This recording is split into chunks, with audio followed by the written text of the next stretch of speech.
experimenting a bit with microphones. I see that 503 is going to be redoing Desert Beetle Vivarium while watching. I see Frank the Tanks here, Wendy Hickson, Sandy Sizemore. Excellent. So some people are already here. I apologize for the confusion. I meant to post it for 4:30 my time, and I ended up posting it for 5:30 my time, so that could have caused some confusion, and led to me starting just a couple of minutes late, which I regret. But in Skyborn has joined us. Excellent. I see we have 5 likes and 5 people in the chat. That is great.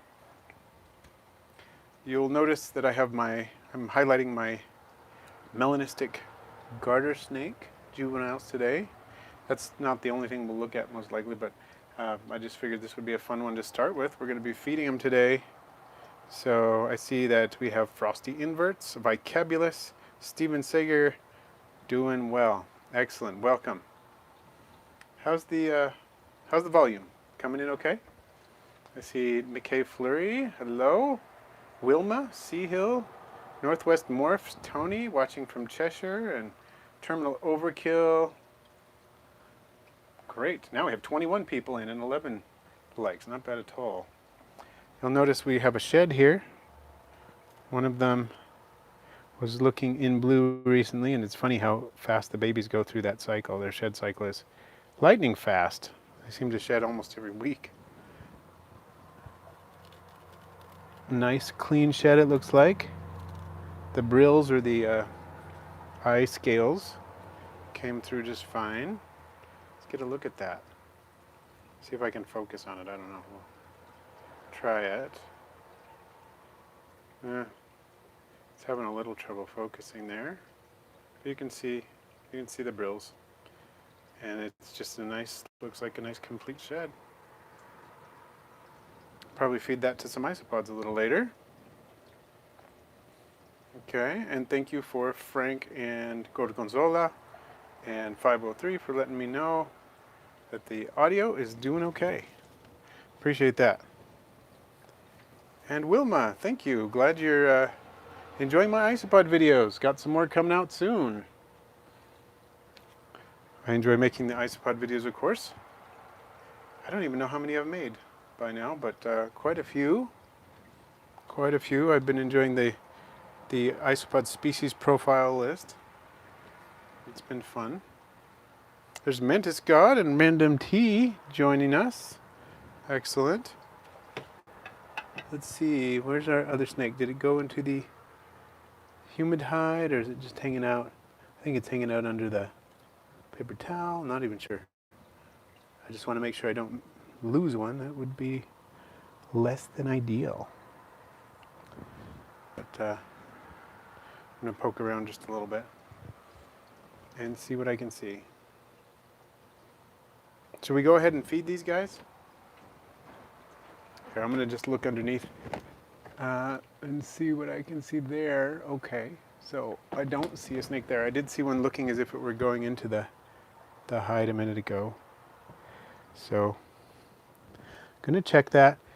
This is not an enclosure, or not a situation. I don't want to end up with just 3 of them in here. That would be really bad.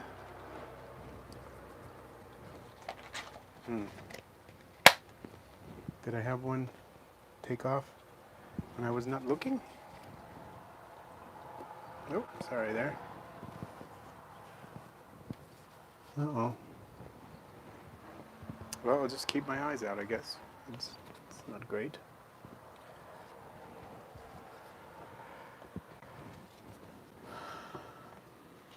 I'm going to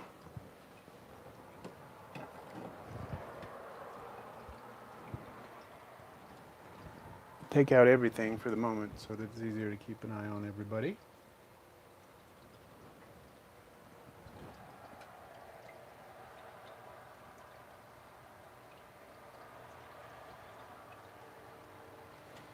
And, oh, we have Sean Meister in the house as well.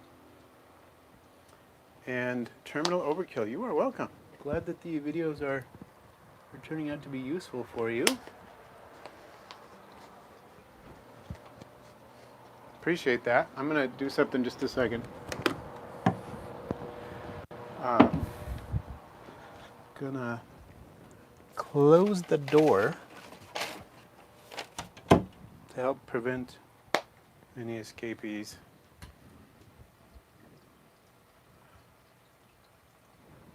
So we'll just keep an eye out. It might be under the paper and I'm just missing something. I see 3 here. That's what I see. They are quick, so just keep my eyes open. Emily, welcome. And Ethan, do you keep Merulanella Vietnam any different from other moisture-loving pods? If you do keep them, buying an entire colony and rehousing soon. I keep them mostly the same as any other moisture-loving isopods, basically.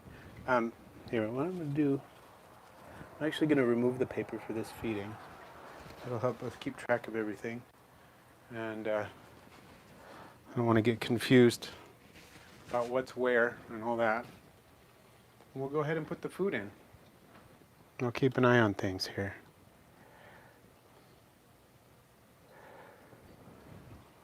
I hope they're going to be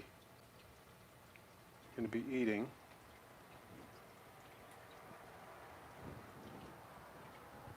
So I know I had 4 snakes in here just a little while ago for sure. I'm a little bit confused about what's going on.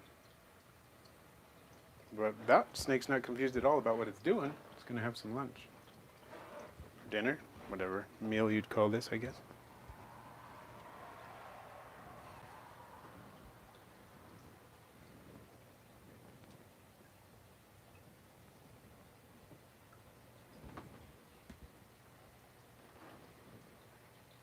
Yeah, that one definitely swallowing a piece there.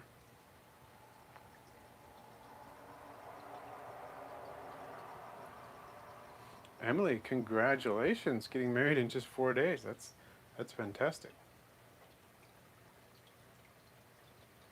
Yeah, the Merulanella Vietnam, I keep them the same as everything else that likes a bit of moisture. They like to spend time under the... They spend time under the substrate a lot. They're very fast. They're pretty good. They're pretty prolific too.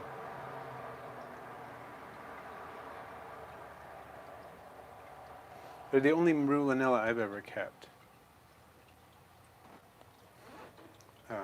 The only one I keep and the only one I've ever tried keeping.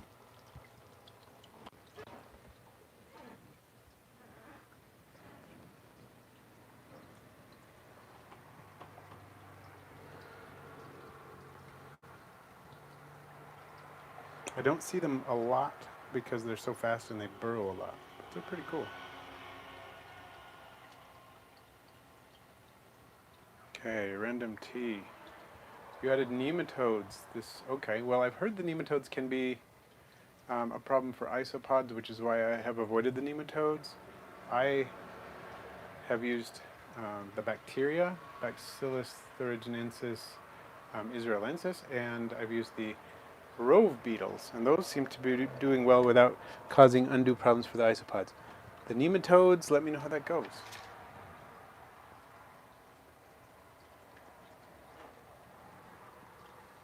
See this, what we're looking at here I think is,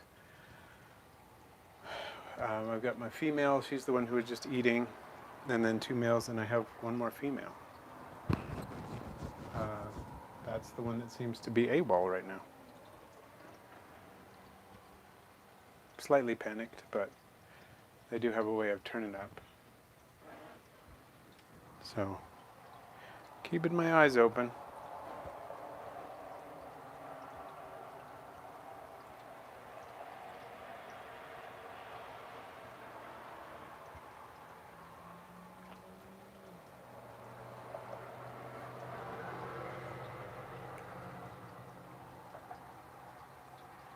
You'll notice the snakes sometimes have issues where they have problems finding the food sometimes. They can be crazy that way. They'll push right up against the plate and not find it. Oh, frosty inverts, congratulations on the Triceratops beetle and the diving beetles. That's awesome. Exoskeletons, hello. Yes, I think one just went AWOL and is on this table somewhere, so, or has perhaps crawled down off the table. So I'm just keeping my eyes open here. Hopefully it hasn't gotten far. I could panic, but I don't know that that's going to do me a lot of good. So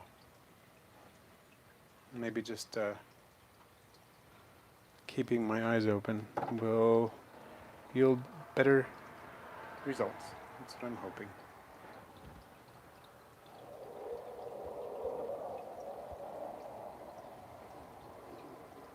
So, Praisity M66. Yeah, I may have to do that, Frank. That could help. I have had snakes, in issues like this where there's some sort of issue with their enclosure for a moment, a temporary issue or something like that, and then they'll show up and they'll be perfectly fine. So hopefully, hopefully we'll be okay. Well, we got another one. Going to take a bite, hopefully here. I feed them a lot of things. Right here, what they're eating at this moment is a mix of silverside fish and earthworms. And apparently they're taking it quite well, which is good because it's the first time I've offered this particular mix. I try to expose them to different foods for the sake of variety and for the sake of just acclimating them to the idea of eating different foods, which is a beneficial thing. They need to be able to handle different foods. So I hope, and I was hoping that they would do well with this, and they seem to be, so it's great. And exoskeletons. Oh, you got a Spirostreptus species Tanzania. Excellent.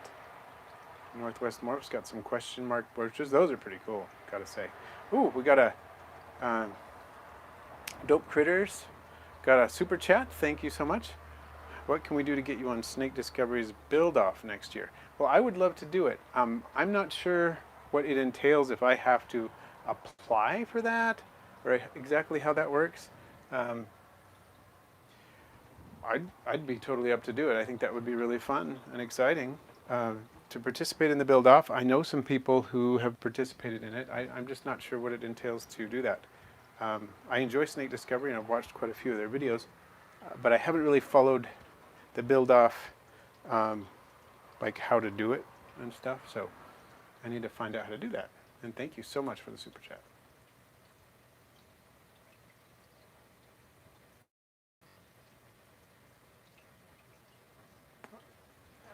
Yeah, what I'm doing, and I appreciate everybody what they're saying about, don't worry about this. I might cut the stream a little short, and I'm just kind of looking around as we're going here so that I'm not missing anything in the area, just keeping my eyes out.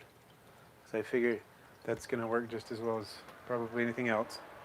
And kind of helps me to stay calm if I'm just sort of poking around. And it helps that I have this portable mic because I'm pretty mobile with this. Right now, for example, I'm right down on the floor just taking a peek under this shelf that the snakes are on. So making sure not to miss any opportunities to find what I'm looking for here.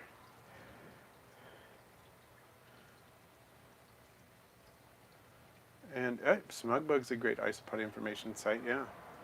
There are quite a few in the works, and I've tried to contribute to some of them. I find that I'm enthusiastic about contributing, but then I run out of time and I'm not able to do as much as I wanted to. But yeah, Smugbug is a great one.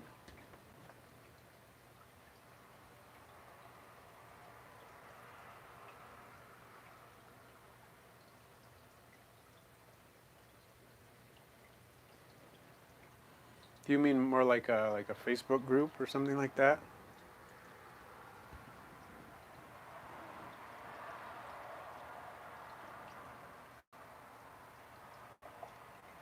Oh, your nickname is Praesodymium.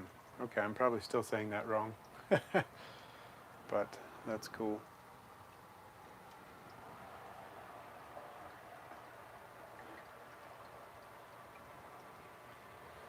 Exoskeletons. Some isopods you could put with your snails, huh? Isopods you could put with your snails. And not dairy cows because they're climbing up the background. A lot of them would probably do that. And you could remove the background if you're going to use cows. That is a wise thing. I know that many people who keep snails recommend dairy cows to keep with them. I think many isopods would climb up. You could do a cubaris of some type.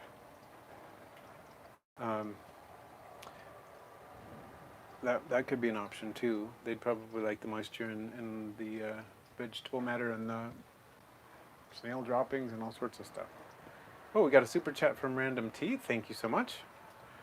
$5. Unaware nematodes might be a problem for my isopods. How worried should I be? Well, did you do a large-scale launch, like you put nematodes in all of your isopod enclosures, or did you just do a small pilot with one enclosure, or how did you do it? I would say that one problem with the nematodes that I've heard is that nematodes can infect some isopods. I have no personal experience doing it just because I read a paper on it. Early on in my research about fungus gnats a few years ago, I was just kind of looking into options, and I read that sometimes the nematodes can cause death for the isopods. So I'm not sure how severe an issue that could be. It's probably something you want to monitor closely, I would say, just because I'm unaware of it. And any documentation you can give of any results, good or bad, can be useful for the hobby at large. I hope that it's not a bad thing. I hope it works out. Theropod Hunter, another super chat. Thank you so much. 2 invertebrates I'd love in the hobby. How do you say that? Mormolice, Phyllodes, violin beetle, and Trichello forest giraffa, Giraffe weevil. They are 2. That's very cool. 2 very cool species there. Those would be fun. I don't have any idea what they would be like in terms of care or anything like that, but they sound fantastic. And I've seen giraffe neck beetles, and I'm not sure if I've seen violin beetles or not, but it sounds, if it's descriptive at all, it's going to be something with a funky shape that would be a lot of fun. And I would love to see that. Ooh, 503. I'd love to see the larva.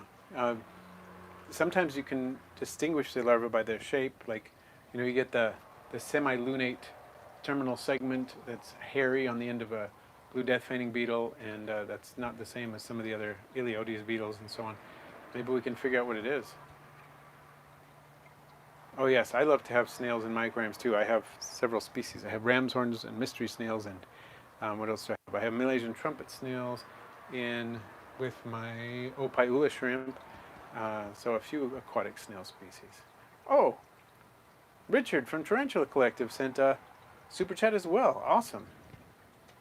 Thanks, Richard. I appreciate that. Nice to see you here.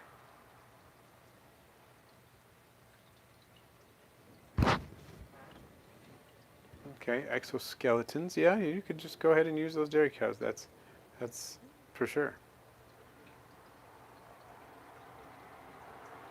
If the back end is rounded, it might actually be, back end is very rounded. That is one characteristic that is not necessarily unique to blue death feigning beetles, but it is a characteristic of blue death feigning beetles.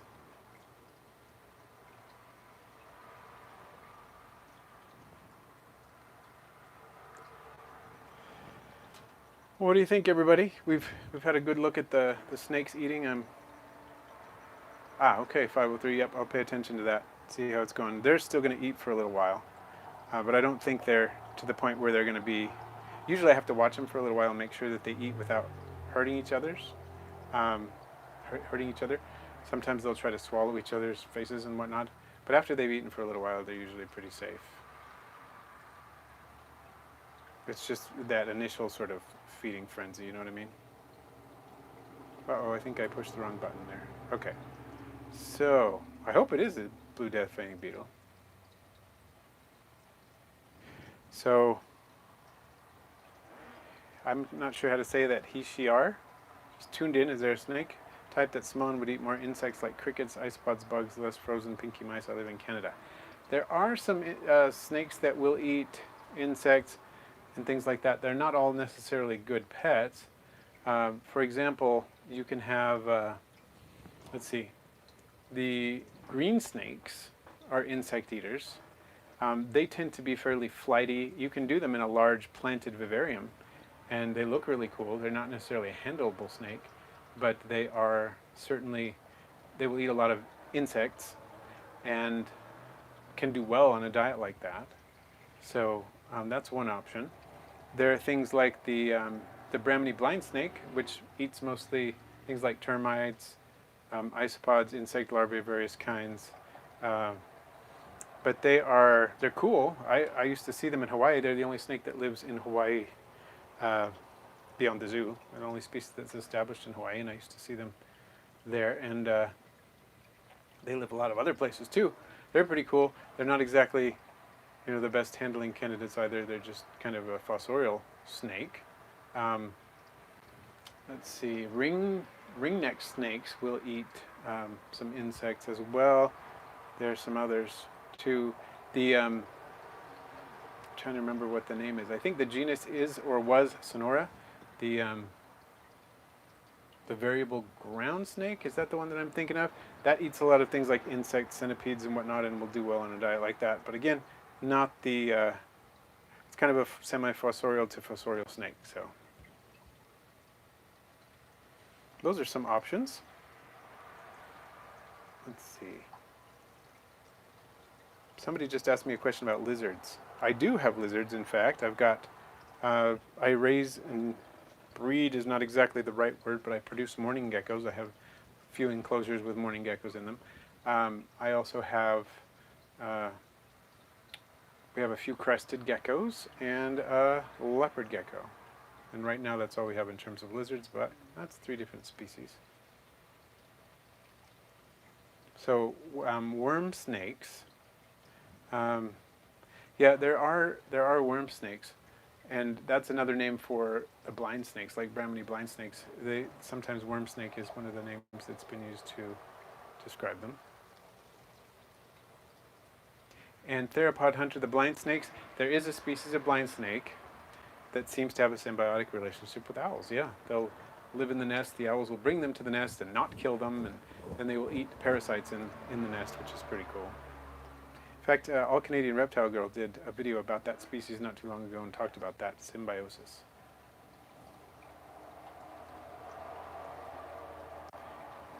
And Hishiar, yes, the pinky mice thing, it is fairly easy to get used to over time, at least it was for me. I wasn't all that excited about it at first, nor were other people in my family, but, you get used to it. So Don Gallagher, yeah, Sonora simianulata. Okay, that is, so the genus is still Sonora. Good. I was trying to remember if it was or not. So I appreciate that, Don.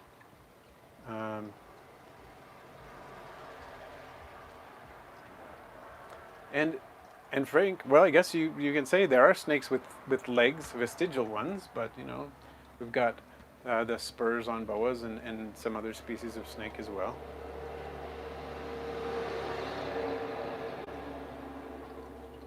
Sandy, you could get that whole blind snake. That's awesome.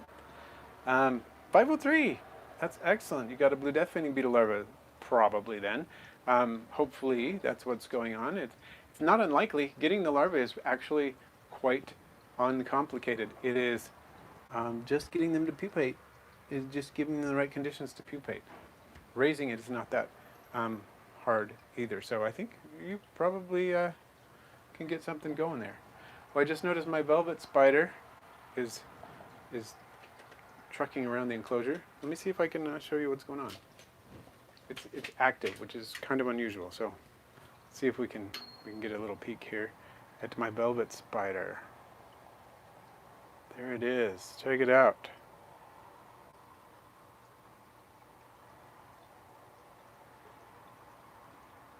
It's doing its thing. This is a velvet spider. It's the Erisys species blue seedy. It's a male, which in some ways it's unfortunate because it's not going to last all that long. The males don't live very long, but it is a beautiful spider. It's not one of the ones that has the red coloration on it. I think it's going after the cricket. I hope it is. I was hoping that it was going to hunt that cricket down.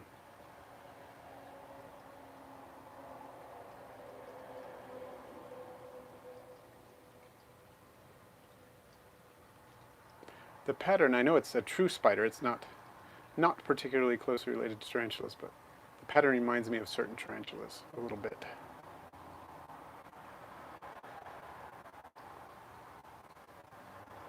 Sorry about the glare, it's not ideal.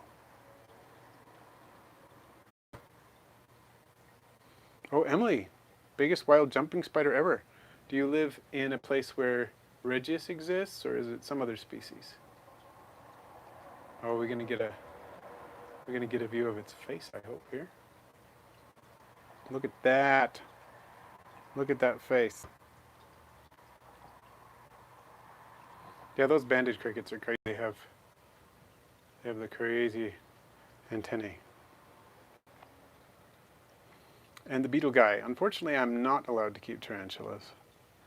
That is one of the species I'm just not permitted to keep. Sorry, I just kind of lost the camera right there. Really, really active for the for a velvet spider. Oh, there's Johann Exotic. Awesome.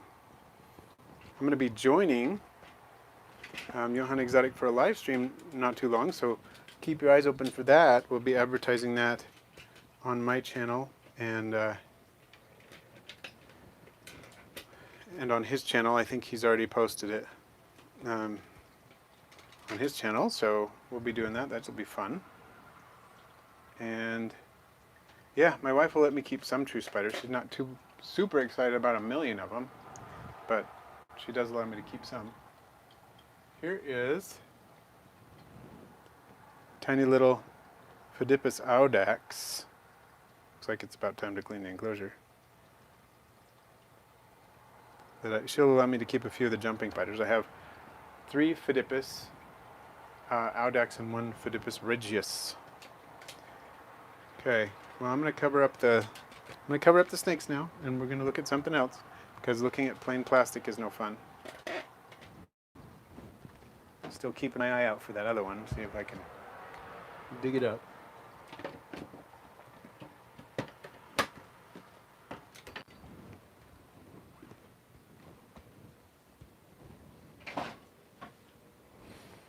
Okay, hopefully everybody can hear me all right. Let's see. What would we like to look at? I want to actually give, before we go too much further, since the snake shed, one of the snakes shed, I want to give this shed to my Armadillidium Wernerite orange, because they have been just munching down the snake shed. Good stuff. And they're fun isopods. And they really seem to like the sheds, as most isopods do. So we'll take a look at these guys.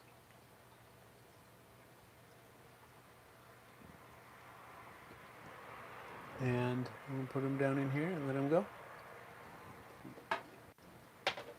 Let them go do their thing.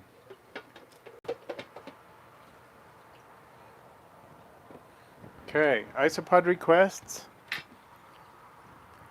I'm going to just put these guys here. You can see that people ask me about zebras, and I posted about this on my channel, my Instagram, actually, not my YouTube channel, about how zebras do pretty well in display enclosures. Will be out and about doing their thing.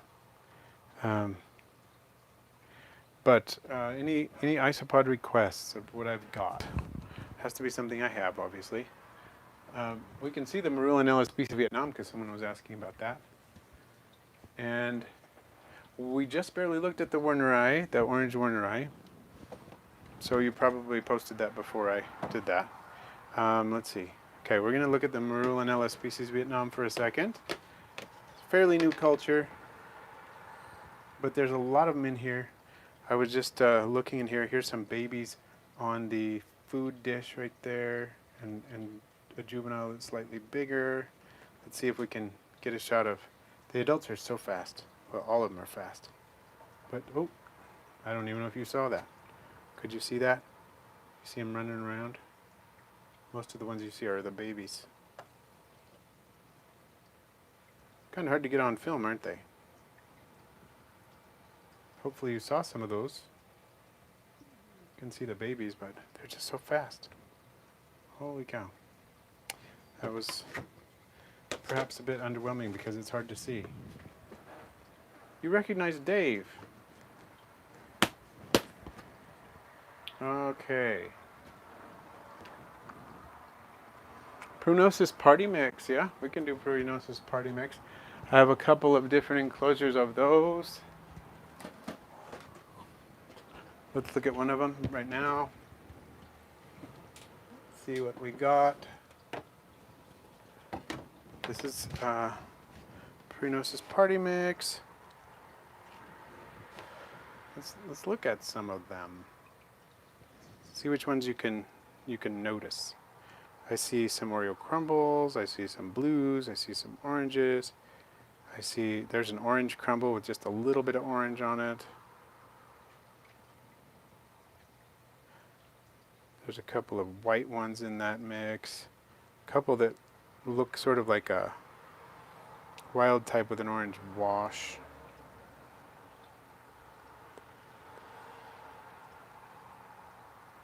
Oh, the Bathynomus giganteus are coming next week. I just have to get the chiller on their aquarium. Just kidding. Not going to happen anytime soon, I don't think. But that would be cool. So, I'm Luna, she's Zeta. Drowning baby isopods can be an issue if you get a bunch of droplets on a very small isopod. I just trickle the water down the mossy side so it doesn't really land on the isopod so much. That can help a lot. Did one nibble my finger? This is one of those species that'll do that. Not so many on the dry side here, but you can see some of the orange crumbles and whatnot in here. Let's see what we got over here on this piece of wood. We've got a few there and a snake scale. Yeah. When the colony is really big, that's when you get the best look out of the Prognosis party mix. But the party mix was really kind of a side effect, I guess, in a way, of producing some orange creams. And I've been working on orange creams, making some. I got some from the Art of Darts recently, and I originally got some from Kyle Candelian, Roach Crossing, but that was a long time ago, and my colony crashed, my original one. The colony I got from Art of Darts is fine, it's new and fine and breeding, but I wanted to produce them myself, and that's where my party mix came from, because I started producing orange creams. And you can see there's a few oranges in here still, but most of them are orange creams. And there are a few just normal Oreo crumbles in there too. But you can see that it's working well. It is working well.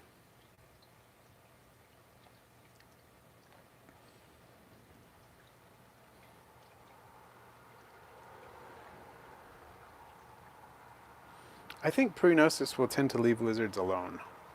I think they're widely regarded as a safe isopod.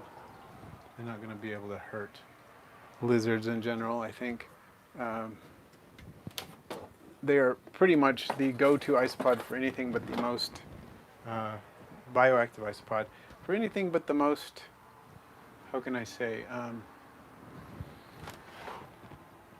the lowest ventilation. Like, I don't like to put them with things like dart frogs. I don't think they do particularly well in a situation like that. They can do well with high moisture, but they like a little bit of ventilation, more than you get with dart frogs. So, all right. Somebody asked for Hoffman's egg eye. There's some Hoffman's egg eye for you. There might be a few Prognosis in here too. Hopefully not. I'm not Prognosis. Oh, there's where'd it go? I just saw.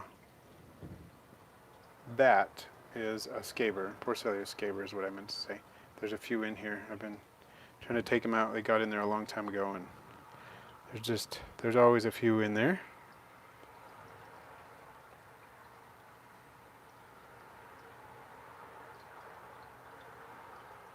Oh, Theropod Hunter got some red edge blondes. Awesome. Feed the dairy cows some protein. We could do that. Oh, yes, Keith. I think I remember you messaging me about the blue death fainting beetle larvae. Yeah. Let's see. Have we got any more of the... There's some young ones. Right there. And a fairly young male. The smaller one. There. A few more juveniles over here. Just wondering if we have a big party anywhere in the... They're just kind of scattered about, so they're here, but... Most of them, I guess, were on the cork bark, so... There is Hoffman's egg eye. I think my Hoffman's egg eye black are the fun ones out of the Hoffman's egg eye. They're even cooler. Unfortunately, I saw someone, I think it was Dawn, asked about Magnificus. And unfortunately, I recently lost my culture, which is sad. But it does happen. And it's important to recognize that it happens to people who've been keeping isopods for years, as well as people, who haven't been keeping them as long. And I lost on my Magnificus. I'd had them for years. They were breeding. The colony crashed. So, no fun.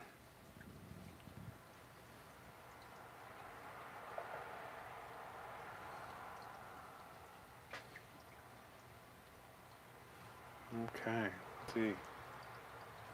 Oh, there's JR, John Racine. Yeah, excellent. So, the teeny white things in the moss, there may have been some baby isos in there. I think most of what you were seeing in the substrate were the springtails, mostly. These are just, this colony is doing really well, and I love the colors on these guys. They're fantastic, and they're everywhere. Oh, cool! You caught some 4-inch isopods. That's really cool. I think Magnificus tend to be somewhat seasonal breeders. For me, I seem to have them breed like that. Yeah, that's what I saw. They didn't breed very often. It seemed to be a seasonal thing. See, this one, every single piece of egg crate is just pretty much jammed full of isopods. Most of the pieces are. They're all over in there. Even this little teeny piece has got a bunch of juveniles on it, both sides. They do love their egg crate. They're cool that way. And there's Axe Jag, excellent. And now, somebody wanted to see Jesteroy, right? Is that Warren? Wanted to see the Jesteroy? Which Jesteroy colony should we look at? I've got 3 of them here. Well, let's take a peek at this one. Sorry, I have to come from across the room. It makes for not such interesting viewing of the blank table.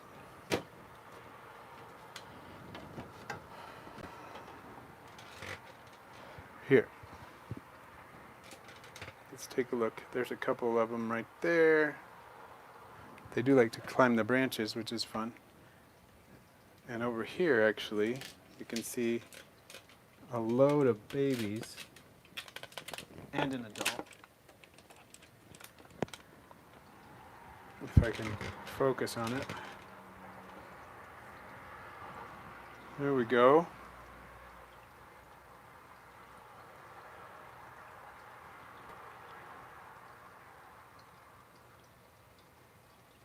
Yeah, I've had a lot of differences of opinion. No, the lighting's not great when I do that. Differences of opinion on the size, the maximum size for Magnificus and Hoffman's egg eye. I don't know. I think maybe Magnificus has the potential to get bigger, but on average, maybe the Magnificus aren't as big as the Hoffman's egg eye, but have the potential to get larger, kind of like Nazatum can get larger than Vulgare, but they rarely do. On average, in an enclosure, I generally find that the Bulgari are much bigger than Nasatum on average, but I've heard they can get larger.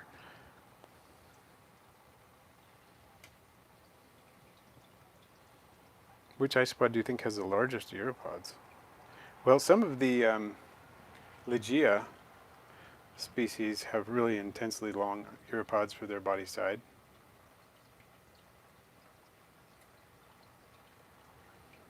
Oh, beardies can and do eat isopods when they're offered, yes. Some people keep dairy cows with the purpose of making high calcium snacks for their bearded dragons. You'd have to breed an awful lot of them to make them a staple food source, and I'm not sure that would even be a good thing, but they are a good item to include in their diet, and if you'll never have to worry about having too many dairy cows if you have a few hungry beardies. Should we see if we can get these dairy cows to eat some protein? I could put some, really doesn't matter what I put in here, they'll eat it, but I could put, let's see, some of these dried mealworms in this dish here. See how long it takes them to come to it, right? It's a good protein source. I could also just put another food in there and it'd be fine, but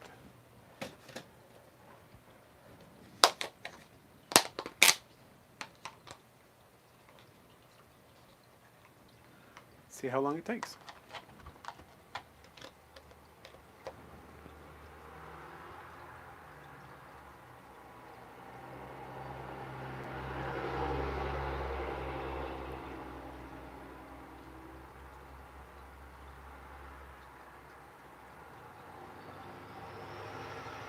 Oh, I bet your blueies love chasing isopods, Sandy. That's awesome.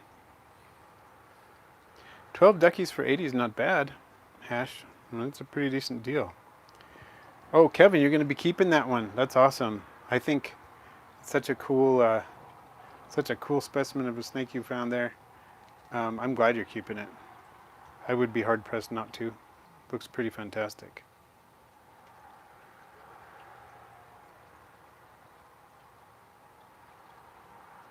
Yep, beetle guy, these are dried mealworms.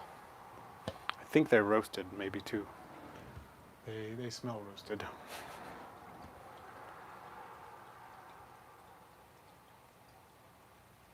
So, Goldbuzz girl has milk bags, powdered white, Oreo, and orange, and pill bugs thriving together in 40-gallon. Awesome. Well, a bigger container like that is sometimes a good way to do it because you tend to have more possibilities, more microclimates, as it were.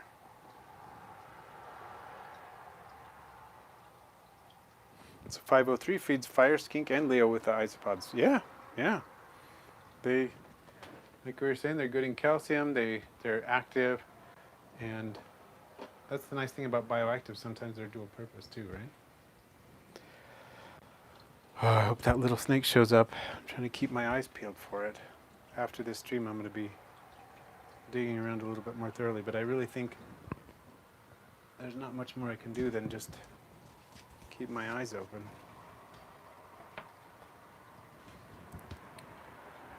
It's worrisome, but generally when I have, it's a rare thing to lose snakes, you know, fairly rare, but when it has happened, I've generally recovered them, so let's hope it happens.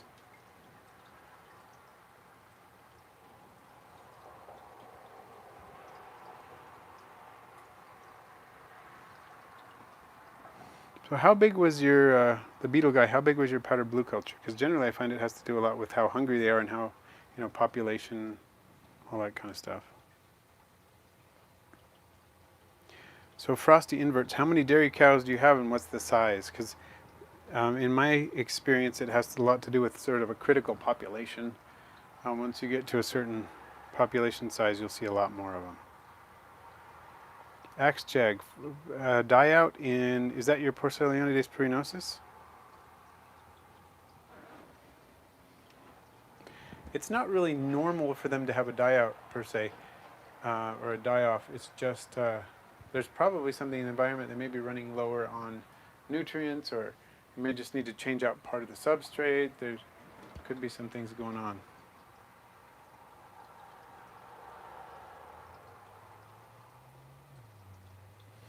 Yeah, yeah, Kevin, it is.